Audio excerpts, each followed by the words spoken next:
Midi Sud Radio Média, Valérie Expert, Gilles Gansman. Bonjour à toutes et à tous, bonjour Gilles. Bonjour Valérie. Et nous recevons le nouveau Cyril Hanouna. C'est un compliment, c'est un beau compliment. Emmanuel Kessler, vous êtes le PDG de LCP, la chaîne parlementaire qui arrive sur le canal, qui est arrivée depuis vendredi dernier sur le canal 8, à la place de C8. Alors c'est sûr que si y a des gens qui sont partis en vacances pendant 4 mois et qui pensent retrouver Cyril Hanouna, non. C'est la chaîne parlementaire. Vous allez nous raconter un petit peu ce que ça change. Est-ce qu'il y aura des darkas ? Il y aura beaucoup de choses. Ça va être un feu d'artifice. Vous inquiétez pas, les téléspectateurs habitués de Cyril Hanouna ne seront pas déçus dans un autre genre. Vous trouvez pas bizarre quand même d'être sur ce canal ? Pas du tout. D'abord, les Français sont quand même très intelligents. Ils savent manier leur télécommande, donc c'est très facile. Et puis nous, on s'adresse à tout le monde. Donc moi, je suis ravi d'être sur ce canal 8. C'est un avantage, c'est un plus d'être en 8e position au lieu de la 13e position. Parce que d'ailleurs il y a eu une bataille assez forte de lobbying pour être dans les 9 premiers, voilà, donc je pense qu'il y a une prime pour l'exposition de ces contenus. Ça va pas être une révolution totale, on en reparlera, mais oui, c'est un avantage, puis c'est une belle exposition près des chaînes de services publics, pas très loin d'Arte, donc ça fait sens, et je pense que c'est pour ça que l'Arcom a pris cette décision. Il n'y aura pas de télé-réalité avec les politiques. On les enfermera pas tous dans... Ah bah ils sont tous enfermés dans l'Assemblée parfois. Il réfléchit.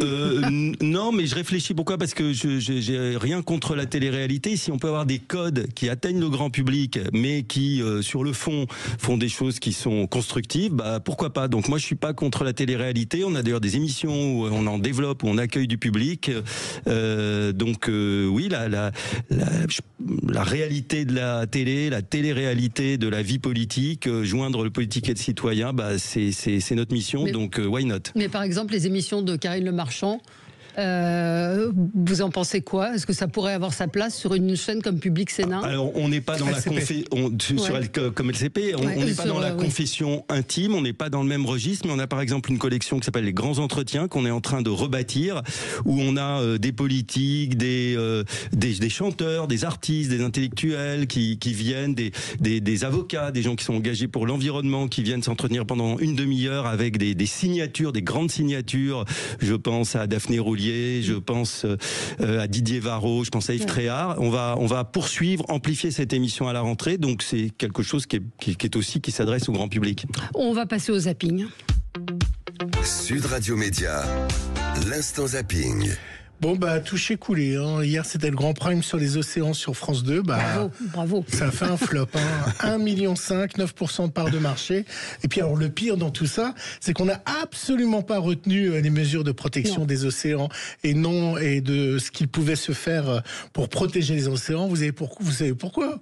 Parce qu'il annonçait une mesure tellement forte sur l'interdiction des portables que ça a tué toutes les autres annonces. L'accès aux jeux vidéo, aux plateformes. Et aux portables aussi ? Oui, et il veut interdire les portables au moins de 15 ans. Vous n'avez pas suivi ? Non, je n'ai pas tout suivi. Vous étiez aux soirées, vous, hier. Non, pas du tout. Alors, heureusement que je suis là dans mon zapping.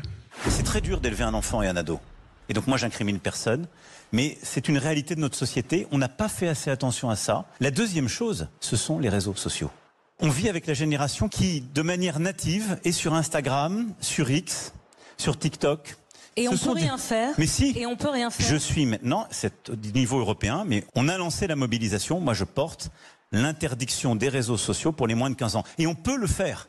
Parce que toutes ces plateformes ont la possibilité, par la reconnaissance faciale ou des identifiants, de vérifier l'âge.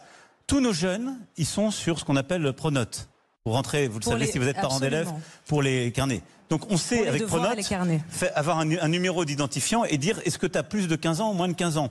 On sait faire de la reconnaissance faciale. C'est exactement ce qu'on a fait avec la régulation européenne pour réguler les sites pornographiques. Comme toujours, vous avez raison. Comme toujours, oui. Je me disais, j'ai loupé un truc, c'est pas le téléphone. Évidemment, le portable, je l'associe aux réseaux sociaux parce que c'est quand même... C'est pas interdire les portables, c'est réguler l'accès aux réseaux sociaux avant 15 ans, voire l'interdire. Effectivement, on n'a pas retenu, il n'y a pas grand-chose d'autre qui est ressorti de cette émission sur les océans. Vous, qu'est-ce que vous pensez parce que vous avez été longtemps journaliste à LCI, journaliste économique. Quel regard vous portez sur cette mesure, Monsieur Kessler ? Je pense que la difficulté, ça va être la mise en œuvre. Et je pense que l'un des problèmes de la vie politique auxquels les élus sont confrontés, et le gouvernement et le président de la République, c'est l'effet d'annonce et ensuite, concrètement, ce qui se passe pour les Français. Et les Français se découragent de voir qu'on leur annonce des trucs très spectaculaires, mais qui ensuite peuvent pas être mis en œuvre. Donc voilà, je pense que il faut maintenant que y compris le président de la République, mesurent. Bien sûr, ça fait plaisir de donner une mesure comme celle-là, mais si elle n'est pas appliquée, qu'est-ce qui se passe derrière? Et ça crée du hiatus entre les Français et la politique. Donc, il faut être très vigilant, je pense. Voilà. Toute la journée, sur toutes les chaînes de France et les chaînes info, les Français ont été estomaqués par la surveillante tuée par un collégien à Nogent. Vous vous souvenez, Valérie, il y a 10-15 ans, on regardait les Américains de haut avec leur portique, avec leur assassinat, en disant oh là là, mais là-bas, c'est vraiment le Far West. Ça y est, c'est en France. Et là-bas, on est passé à des mesures totalement folles qui risquent sûrement d'arriver dans 10 ans. Reportage sur TF1. Sur le dos de ces collégiens, le même sac, entièrement transparent. Objectif, fluidifier l'entrée en classe.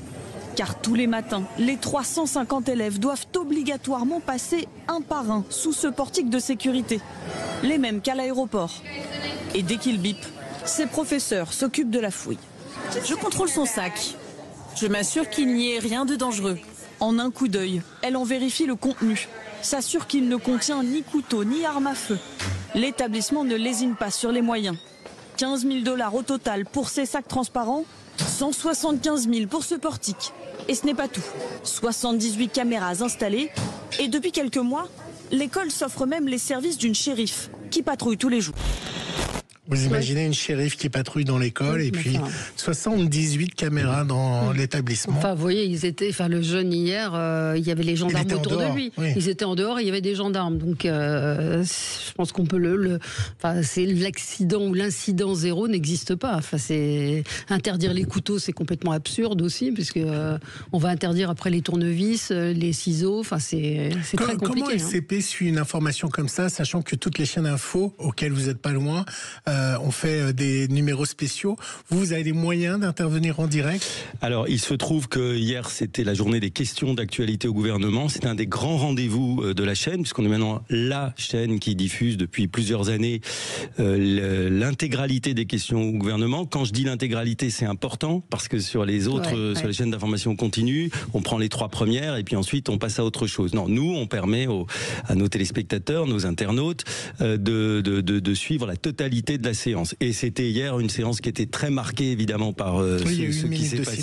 Il y a eu une minute de silence, il y a eu l'intervention du Premier ministre, du ministre de l'Intérieur. Donc, et on fait de l'accompagnement avec évidemment des interviews de députés avant, après les questions, et un nouveau rendez-vous qu'on a créé. C'est pour ça que c'est un traitement différent de celui des chaînes d'information où depuis une semaine, ça s'appelle la séance citoyenne. Juste après les questions, il y a 5 personnes, 5 citoyens, femmes, hommes, qui ont assisté aux questions d'actualité et qui viennent questionner, interpeller 2 députés sur le plateau. Donc évidemment, je dirais, un bon tiers de l'émission a été consacré à leur réaction. C'est comme les petites photos du Parisien qu'il y avait à l'époque. Voilà, ce sont des citoyens en plus qui sont inscrits sur un QR code qu'on a diffusé à l'antenne, sur un avis qu'on a mis sur nos réseaux sociaux. On a eu pratiquement 300 demandes, donc ça veut dire qu'on a de quoi alimenter plusieurs semaines. On travaille bien sûr avec les services de l'Assemblée parce qu'il y a pour rentrer dans l'Assemblée nationale, il y a un certain nombre de précautions qui sont prises.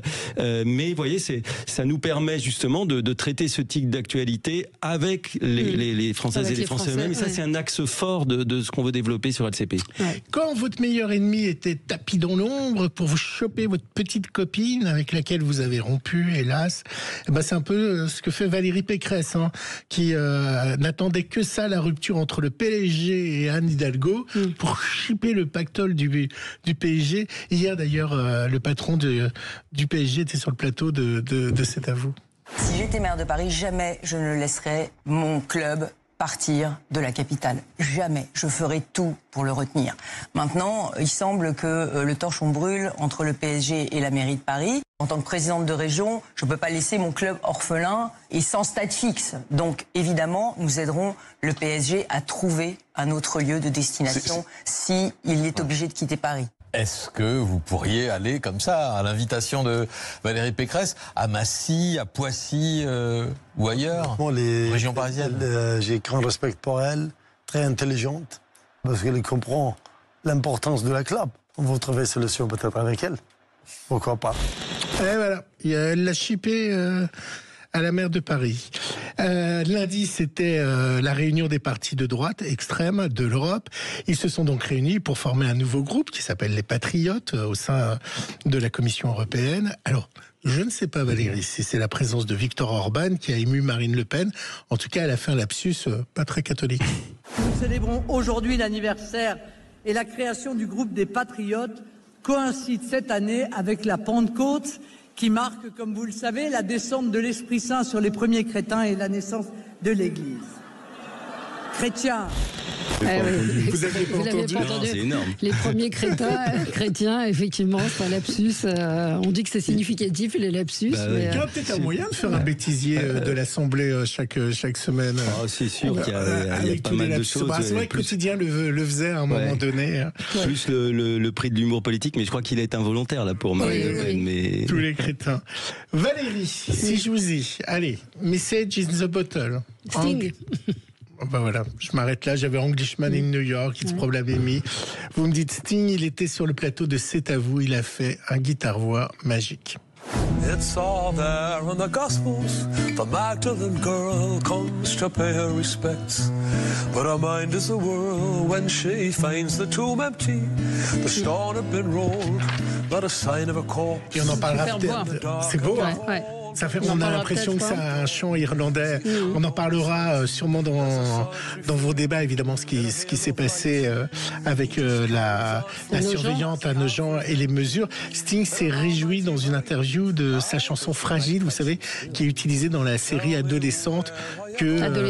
Adolescence, que la ministre de l'Éducation veut que ça soit diffusé dans les écoles, absolument. Et puis il y a un an disparaissait Françoise Hardy, c'est l'anniversaire. À chaque fois que je mets un son, vous me trouvez un autre son. Oui, mais non, mais voilà, je vais faire mon zapping. Celui-là est très bien. Sur Sting, une petite note personnelle. Car vous l'avez rencontré? Non, je ne l'ai pas rencontré, mais ce qui me frappe, c'est que le temps n'a aucune prise sur cet artiste. Incroyable. Voilà. Ni sur sa voix. C'est le même, ni sur sa voix, ni sur sa classe, ni sur son allure. Vous savez et ni sur, évidemment, sa popularité en particulier en France. Vous savez à quel groupe il appartenait? Police. Et un de ses fils est policier.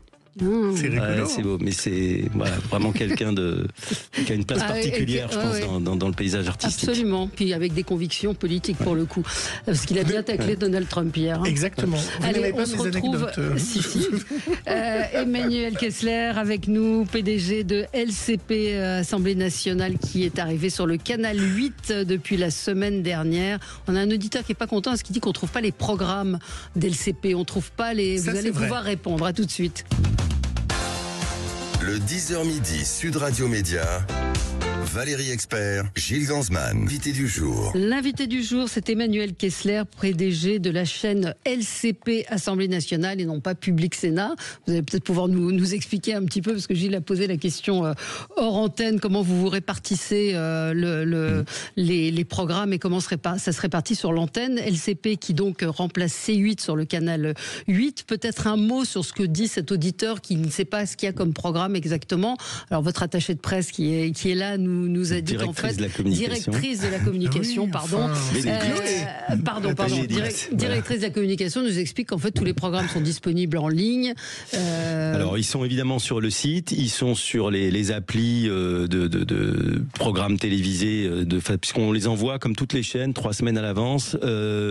Sur les réseaux sociaux, on fait beaucoup de mise en avant de nos programmes. Après, ce qui peut arriver, alors d'abord il y a 2 choses. D'abord dans les quotidiens, vous savez qu'ils ont réduit énormément la part de présentation des programmes, justement parce que les gens regardent sur les réseaux sociaux sur les applis.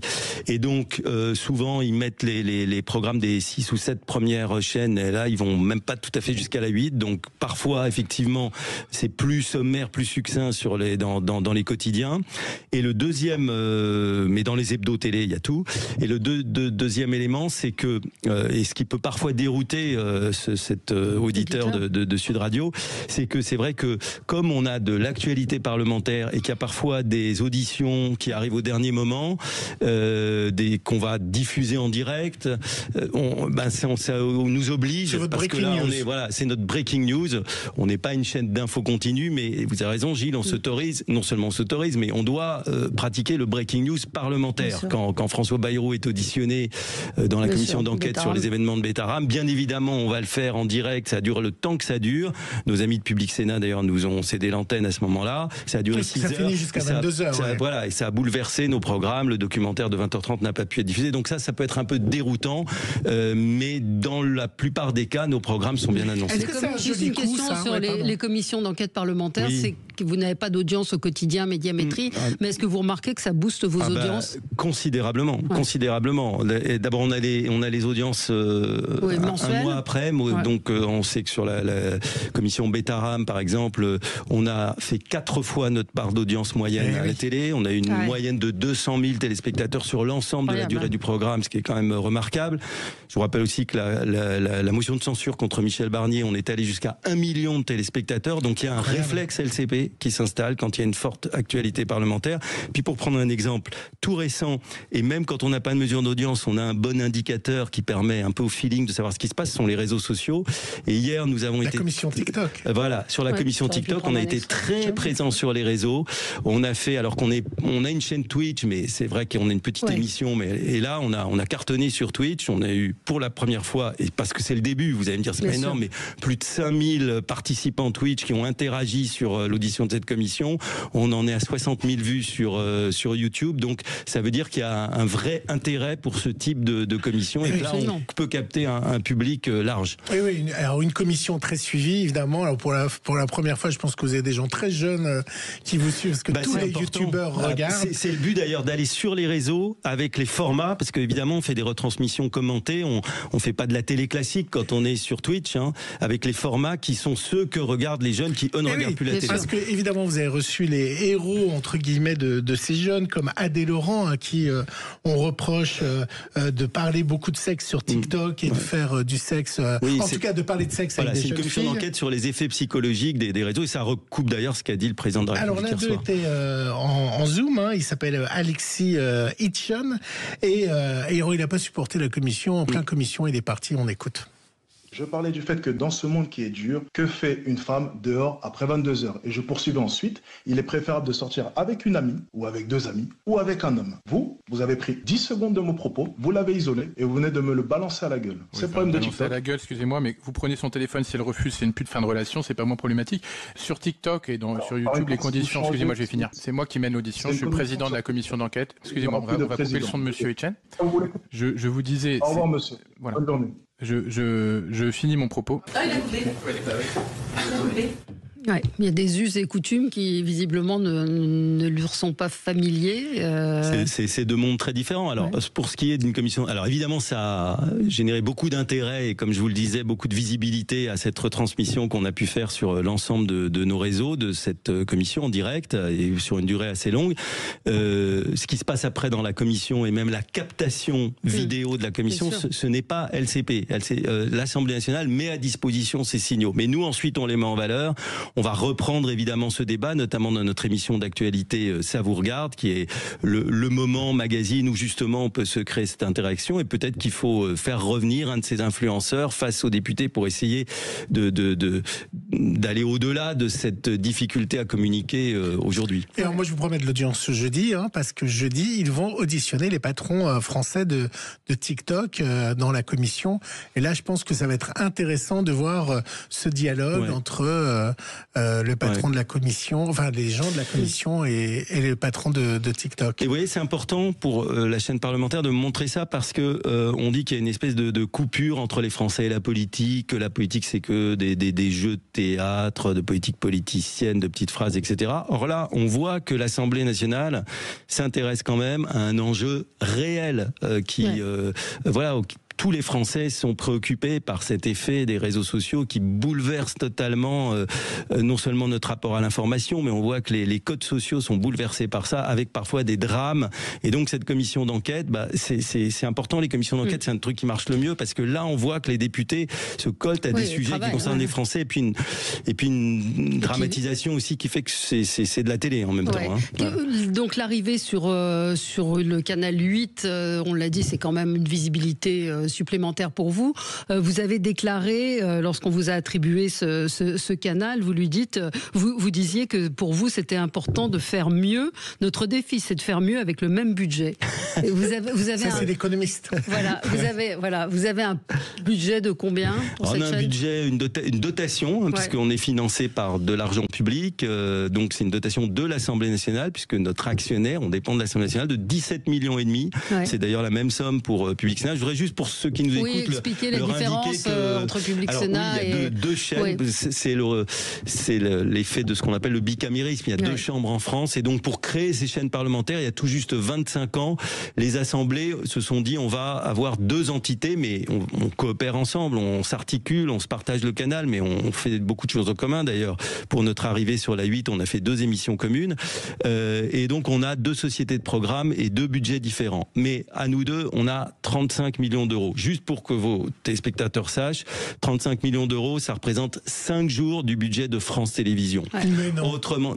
Autrement dit, c'est quand même une somme très mesurée, ça n'est pas rien. Donc vous avez que 2 jours et demi de budget de France Télévisions. De l'ensemble du groupe France Télévisions.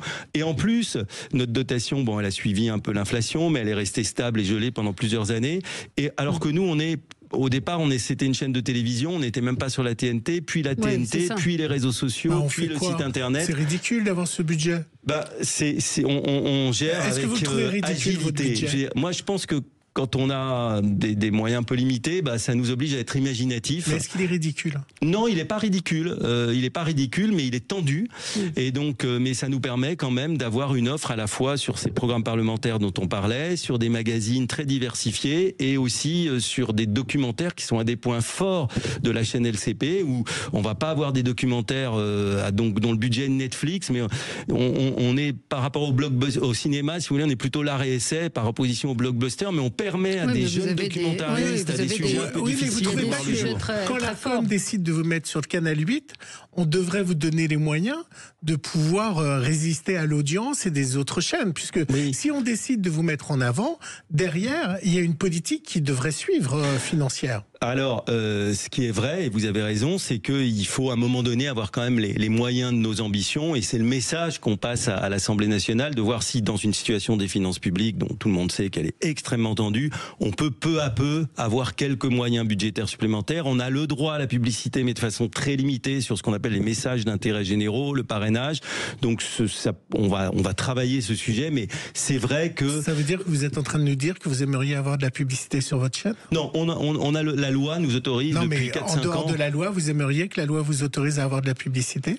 La loi nous autorise à avoir des messages dits d'intérêt généraux. Genre donc on en a, mais simplement, si la publicité, le parrainage, ce qui existe sur YouTube, qui nous rapporte quelques recettes, c'est un potentiel qui nous permet d'arrondir peut-être à 18 millions d'euros. Mais c'est intéressant, ça peut nous permettre de financer 1 ou 2 émissions supplémentaires. Mais fondamentalement, on est une chaîne de service public, à mission de service public, financée par de l'argent public. Et ce qui compte, c'est plus la mission en tout cas, c'est pas la course à l'audience. La mission n'est réussie que si on trouve notre public. Et on fait tout pour, mais c'est jamais la course à ce qu'on appelait dans le temps l'audimat qui va déterminer notre politique éditoriale. On va marquer une pause et on va continuer. Vous allez nous raconter un petit peu ce qu'on va voir à la rentrée sur ce canal 8 de la chaîne, pour la chaîne LCP. À tout de suite. Le 10h midi, Sud Radio Média.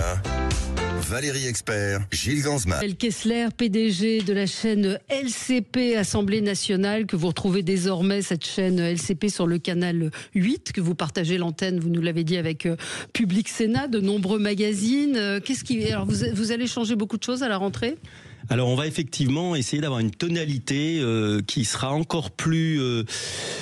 je dirais conviviale, chaleureuse. Je crois que la LCP s'est reconnue pour son sérieux, la fiabilité de ses informations. C'est important dans la période que nous vivons, où les gens ont du mal à s'y retrouver entre le faux et le vrai. Voilà. Donc ça, c'est un pilier qu'évidemment il faut garder.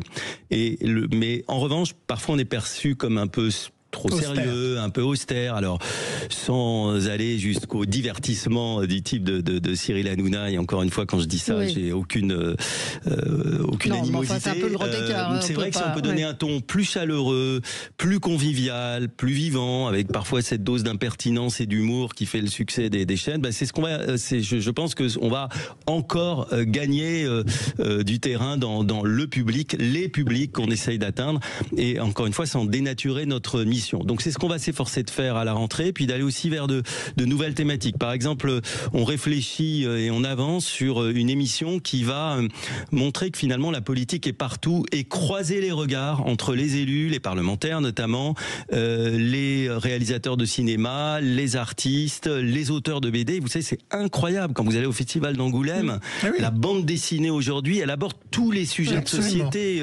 les violences sexistes et sexuelles, l'histoire, les conflits, l'Ukraine, et la politique, il y a beaucoup de BD la politique avec française, Mathieu Sapin, voilà exactement. Et donc ça, c'était les séries. Regardez tout ce qui se dit aujourd'hui sur la série Adolescence, qui vraiment a visé juste au point qu'on dit on va peut-être la diffuser dans les collèges sur la violence chez les jeunes, dont on voit encore des manifestations malheureusement dans l'actualité. Et même des séries israéliennes, on en a parlé ici. Exactement, sur le conflit. Voilà, souvent, il y a une liberté de ton et une liberté politique qui font que les séries sont presque en avance sur le réel. Voilà. Et donc on va essayer de croiser tout ça dans une émission d'échange entre les idées, la culture. Donc je peux pas vous en dire plus aujourd'hui, mais ce que je peux vous dire, c'est que je pense que LCP, c'est le lieu où on doit pouvoir casser un peu les frontières, parler librement et montrer que la politique, au sens noble du terme, j'ai envie de tout ce qui fait que qu'on essaye d'avancer dans ce qu'on appelle la vie de la cité, c'est ça l'étymologie du vie politique, ça a un sens et qu'on peut débattre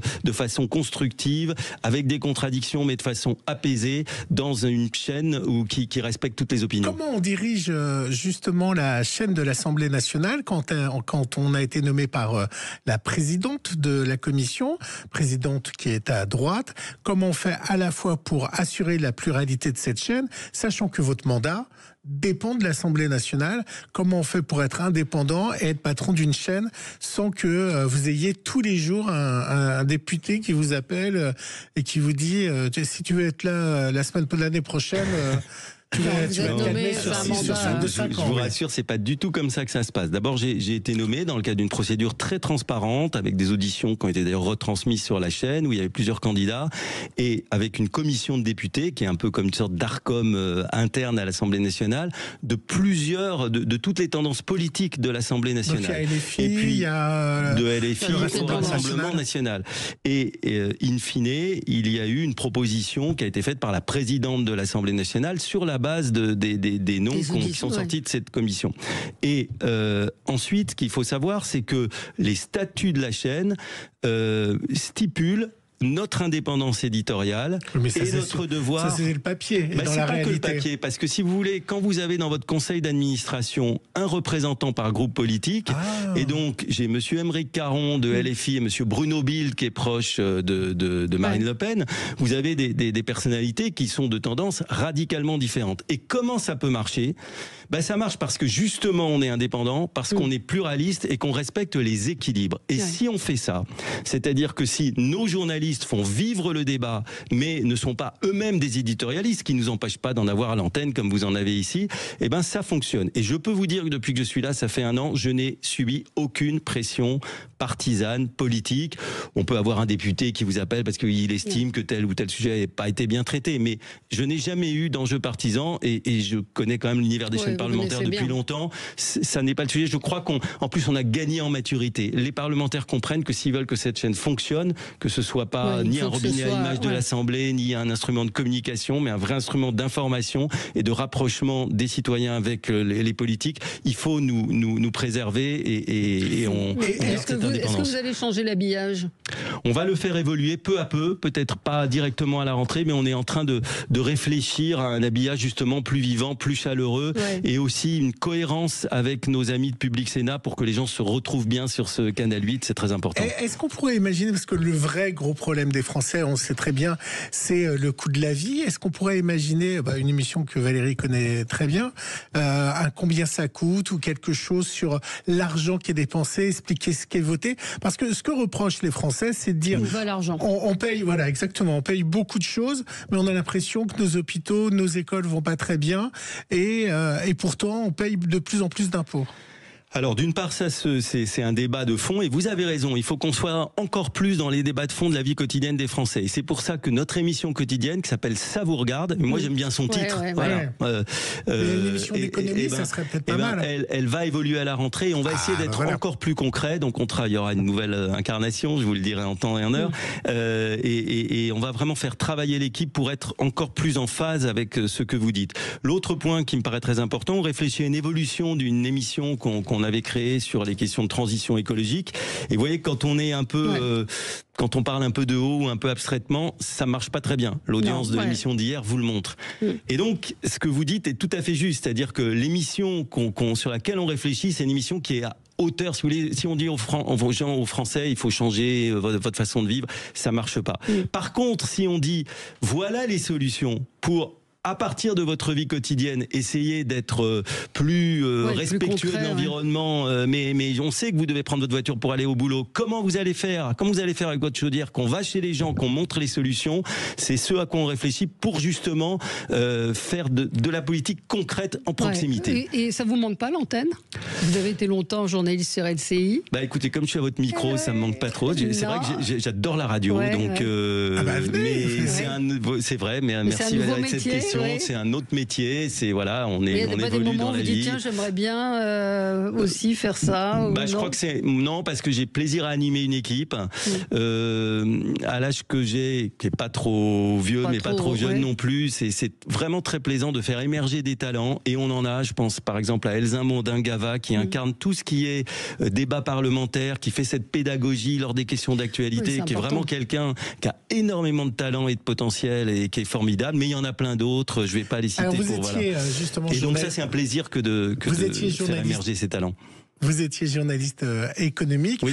Alors maintenant, vous êtes président, mais à l'époque, vous avez rencontré un autre président de chaîne qui s'appelle Bolloré. Écoutez. Vincent Bolloré, bonjour. Bonjour. Merci de prendre quelques instants pour répondre aux questions d'LCI, pour l'invité de l'économie. Alors, on va parler de votre activité de voiture électrique. D'abord, vous avez annoncé un accord avec Renault. Pourquoi ce constructeur en particulier, et en quoi consiste cet accord? Vous savez, Carlos Ghosn a été un des premiers au monde à croire au marché de la voiture électrique et à s'y investir et à y investir. Et il a toujours dit qu'il était un fabricant de voitures, ni un fabricant de batteries, ni surtout un organisateur d'autopartage. Je pensais qu'il parlait à télé, moi, non? Il ne parlait pas télé. Non, parce qu'il n'était pas encore... Bravo d'avoir retrouvé cette archive, là. Franchement, vous me scotchez.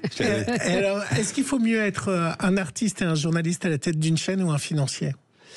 Non, mais chacun son métier. Moi, c'est vrai que j'ai été frappé quand j'ai rencontré Vincent Bolloré. Puis il se trouve que j'ai travaillé dans le groupe Prisma Media, qui a aussi été racheté par Vivendi, donc le groupe Bolloré. C'est un très grand chef d'entreprise. Aujourd'hui, il a, dans certains de ses titres, je dirais, pris un parti politique très fort. Bon, je ne le juge pas, mais ça reste un très grand chef d'entreprise français, et j'ai plaisir à réécouter cette interview. Et moi, j'aime bien ce croisement entre l'économie et la politique. Voilà. Mais ce qui est important, quand on finance des groupes de médias, moi je suis vraiment très attaché, et c'est aussi pour ça que j'aime LCP, et que j'aime le job que je fais, et que je me réveille tous les matins avec la passion, c'est l'indépendance éditoriale des équipes. Ça, je pense que c'est très important.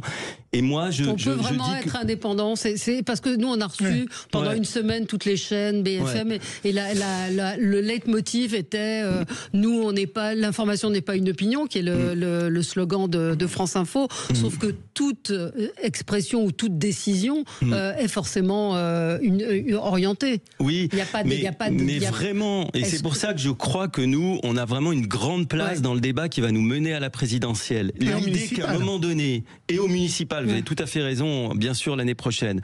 À un moment donné, être une chaîne dans ce paysage dont vous venez de décrire la nature, qui dit « je vous donne les clés pour vous faire votre propre opinion, je ne pense pas à votre place et notre info est fiable », je pense que c'est un label, ce label LCP, et donc ce réflexe LCP que je veux vraiment instiller et développer, qui va être extrêmement puissant dans la période qu'on va vivre. Et vous allez faire des spéciales sur les municipales? Vous allez aussi aménager votre grille? Oui, on va créer des émissions justement sur le terrain, ce que vous dites, c'est-à-dire quelles sont les préoccupations concrètes au-delà des jeux politiques. Et puis on va travailler aussi sur nos soirées électorales, comme on le fait dans les autres scrutins, avec nos amis de Public Sénat, parce que là, effectivement, il y a en plus c'est 36 000 élections, les municipales. Donc il faut regrouper nos forces et donc on va être intelligent et avoir beaucoup de synergie. Et développer, j'imagine, les réseaux sociaux aussi. Vous avez déjà plus de 700 000 abonnés, je crois, sur... il faut le dire aussi, hein, c'est important de dire qu'il n'y a pas que cette chaîne et que vous avez évolué, vous aussi, avec les canaux d'information. Absolument, et c'est-à-dire que maintenant, on est un média qui a de plus en plus de distribution. D'ailleurs, on l'a pas dit, mais depuis, en même temps qu'on est passé sur le canal 8, on est arrivé sur la plateforme France.tv, ce qui est une formidable opportunité pour nous. On n'aurait pas eu les moyens de faire notre propre plateforme pour pouvoir s'adapter à la nouvelle consommation de la télé en replay.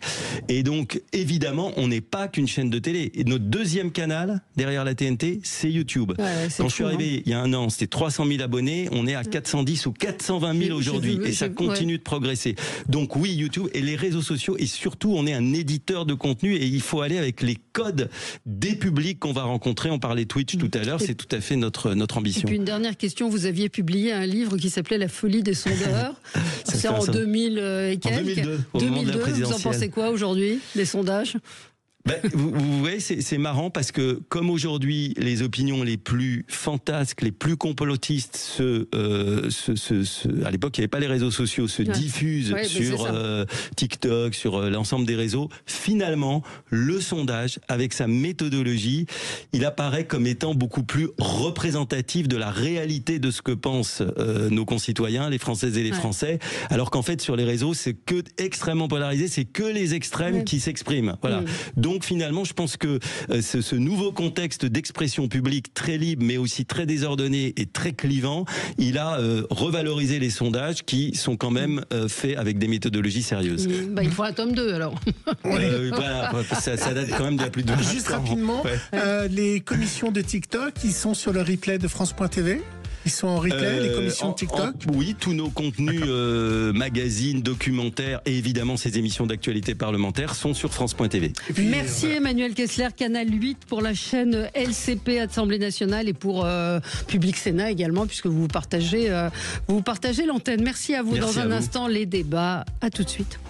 Sud Radio. Parlons vrai. Sud Radio. Parlons vrai. Parlons